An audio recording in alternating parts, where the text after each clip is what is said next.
거룩하신 하나님 아버지, 은혜를 감사합니다. 새로운 한 주간을 허락하시고 말씀으로 시작하게 하심을 감사합니다. 오늘도 주의 말씀을 따라 나아갑니다. 우리의 기도를 들어 주시옵소서. 예수님 이름으로 기도드립니다. 아멘. 찬송가 214장 하나님께 찬양드립니다. 찬송가 214장입니다. 나 주의 도움 받고자 주 예수님께 빕니다. 그 구원 허락하시사 날 받아주소서. 내 모습 이대로 주 받아주소서. 날 위해 돌아가신 주 날 받아주소서.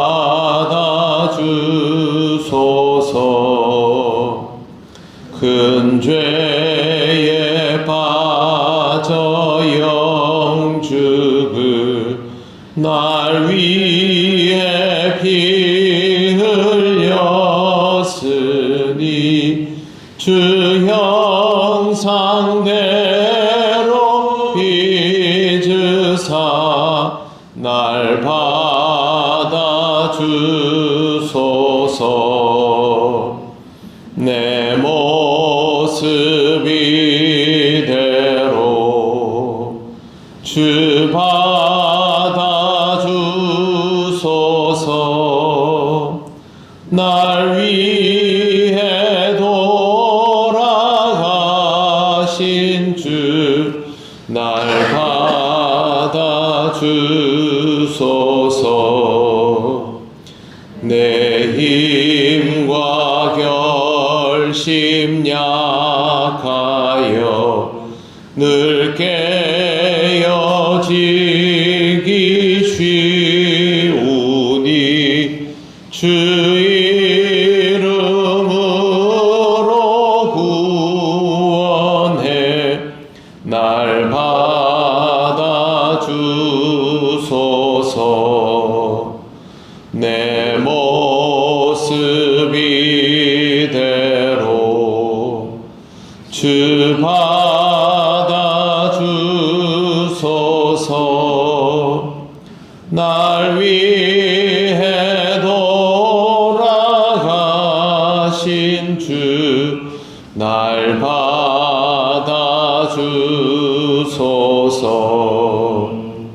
내 주님 서신 발 앞에 나 꿇어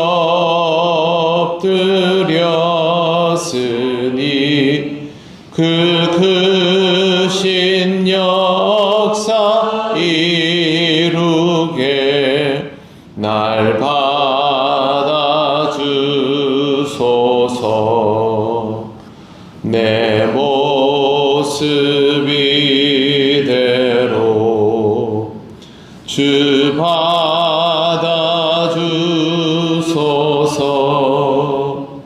날 위해 돌아가신 주 날 받아주소서.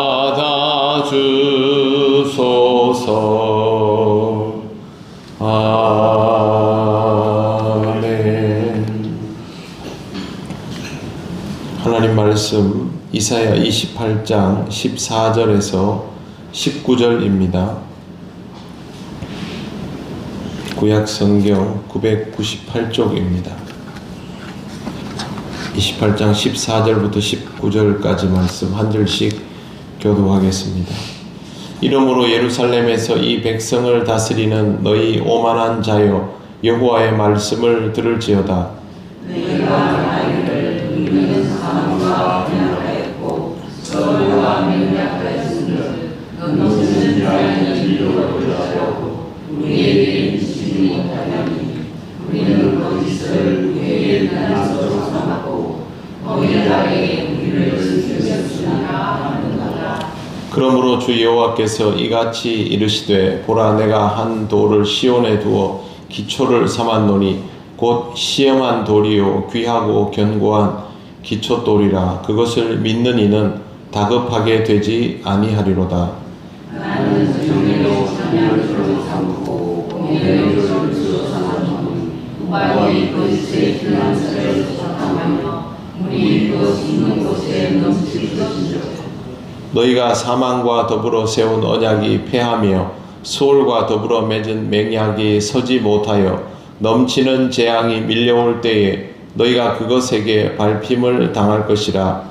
그것이 지나갈 때마다 너희를 잡을 것이니 아침마다 지나가며 주야로 지나가리니 소식을 깨닫는 것이 오직 두려움이라. 아멘.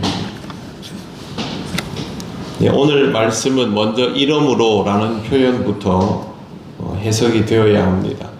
해석하면 너희 지도자들이 하나님의 경고를 전달하는 선지자의 선포를 조롱하고 영적으로 타락하여 스스로를 과신하고 있으므로 이런 의미입니다. 이 상태라면 분명히 큰일이 나지요. 하나님 앞에서 회개하지 아니하고 오만하고 교만한 모습으로 있다 보면 무슨 일이 날 것은 뻔한 이치입니다. 오만함은 모든 것을 망치게 됩니다. 교만함과 오만함은 그 사람이 스스로의 역량을 착각하게 만들기 때문에 결코 좋은 결과에 이를 수 없습니다. 그래서 예루살렘에서 이 백성을 다스리는 오만한 자여 여호와의 말씀을 들을지어다 라고 말하는 것입니다. 15절은 해석이 좀 어렵습니다. 너희는 말하기를 우리는 사망과 언약하였고 수월과 맹약하였은즉 넘치는 재앙이 밀려올지라도 우리에게 미치지 못하리니 이렇게 되어 있습니다. 사망과 언약하였고 수월과 맹약하였고 누가 사망과 언약을 하겠습니까? 누가 수월과 맹약을 하겠습니까? 이게 그런 의미로 문자적으로 읽으면 되는 게 아니고요. 이렇게 이해하시면 됩니다. 우리는 죽음과 약속을 다 했다. 우리에게 죽음이 임하지 않도록. 우리는 수월과도 약속을 다 했다. 우리에게 수월이 임하지 않도록. 그래서 그쪽 문제는 다 해결받았다라는 의미입니다. 이게 어떤 식이냐 하면 이 유대 지도자들이 애굽하고 조약을 맺고 동맹을 맺어가지고 애굽에 손을 빌리기로 마음을 딱 먹어놓고 그걸 가지고 우리가 정말 좋은 협상을 했고 동맹을 맺었기 때문에 앞으로 전쟁에서 지거나 죽을 일이 없다. 그렇게 자신있게 말했는데 그것을 이사야가 도리어 조롱하듯이 너희가 맺은 조약은 죽음과 맺은 조약이다. 너희가 했던 약속들은 수월과 맺은 그런 조약이다. 너희는 살겠다고 그런 약속을 애굽과 맺었지만 실제로는 그거 살 수 있는 약속 아니다. 그거를 이렇게 풍자적으로 빗대어서 말하고 있는 겁니다. 그래서 그냥 읽어보는 것과 실제 의미는 완전히 다르기 때문에 해석이 굉장히 어렵습니다. 15절 뒷부분을 보면 우리는 거짓을 우리의 피난처로 삼았고 허위 아래에 우리를 숨겼음이라 하는도다. 우리는 우리를 정말 좋은 피난처 아래로 숨겨두었는데 그런데 이사야가 그걸 거짓 아래 숨겨두었다. 허위 아래 숨겼다. 이렇게 말하는 거죠.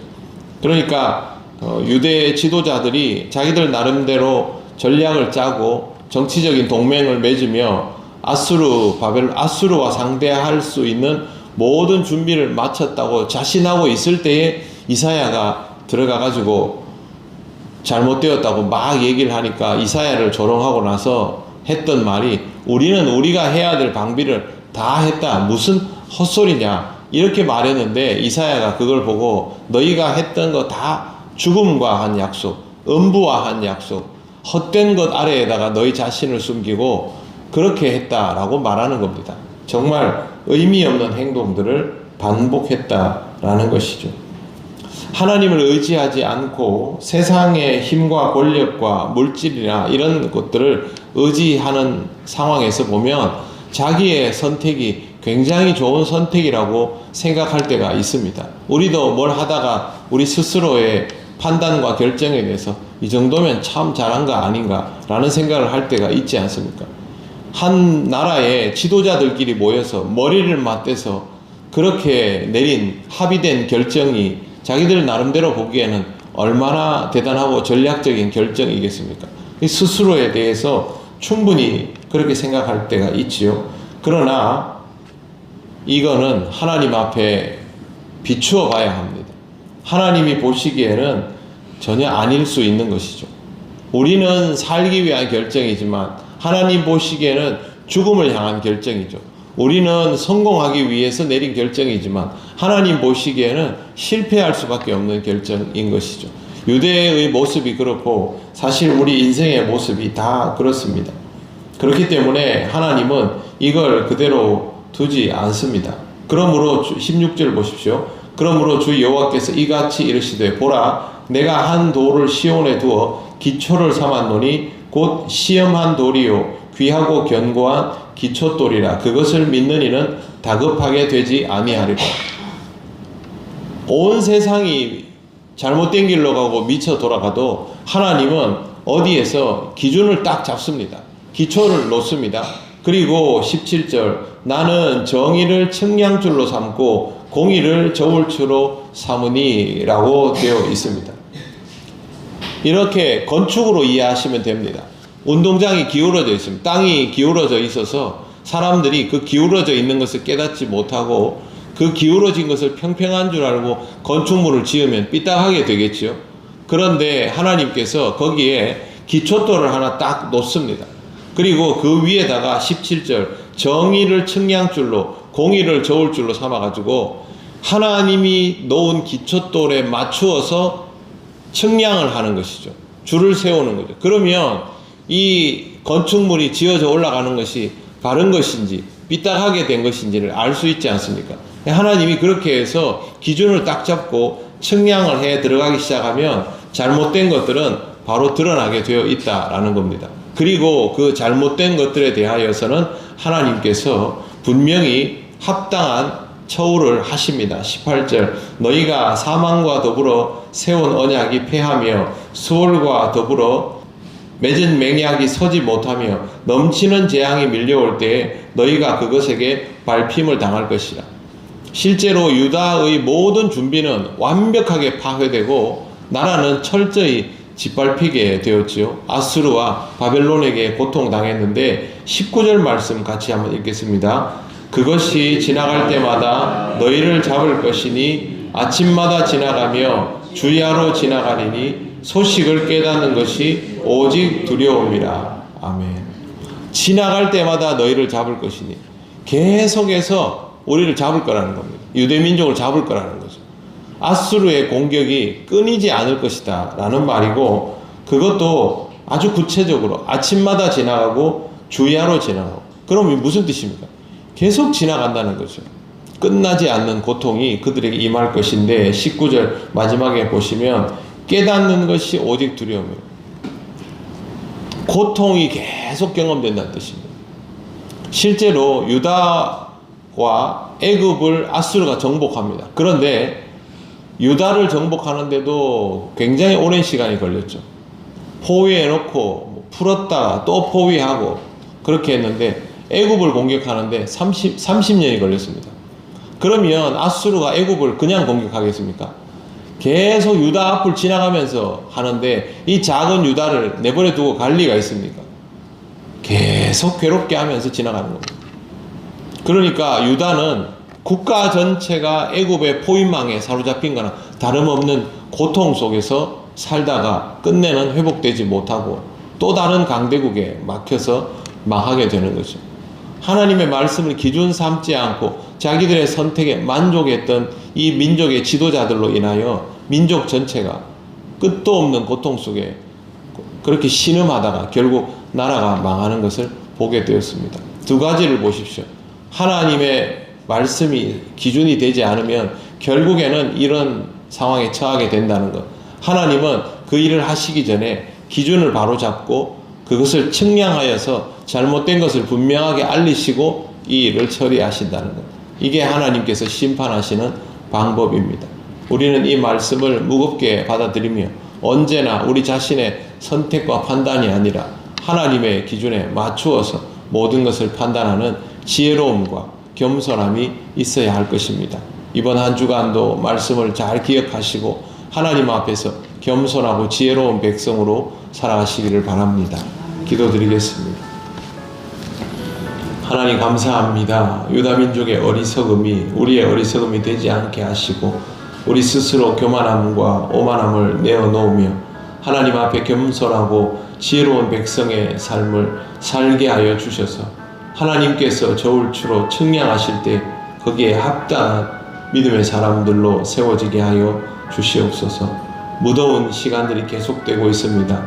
우리 모든 성도들의 영과 육을 강건하게 하시며 하나님이 주시는 은혜로 세임을 얻게 하시고 주님 주시는 그 강건함을 가지고 이 한 주간을 믿음 안에서 복되게 살게 하여 주시옵소서. 예수님 이름으로 기도드립니다. 아멘.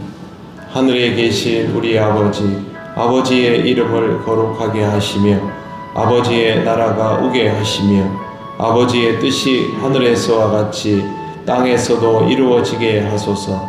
오늘 우리에게 일용할 양식을 주시고 우리가 우리에게 잘못한 사람을 용서하여 준 것 같이 우리 죄를 용서하여 주시고 우리를 시험에 빠지지 않게 하시고 악에서 구하소서. 나라와 권능과 영광이 영원히 아버지의 것입니다. 아멘.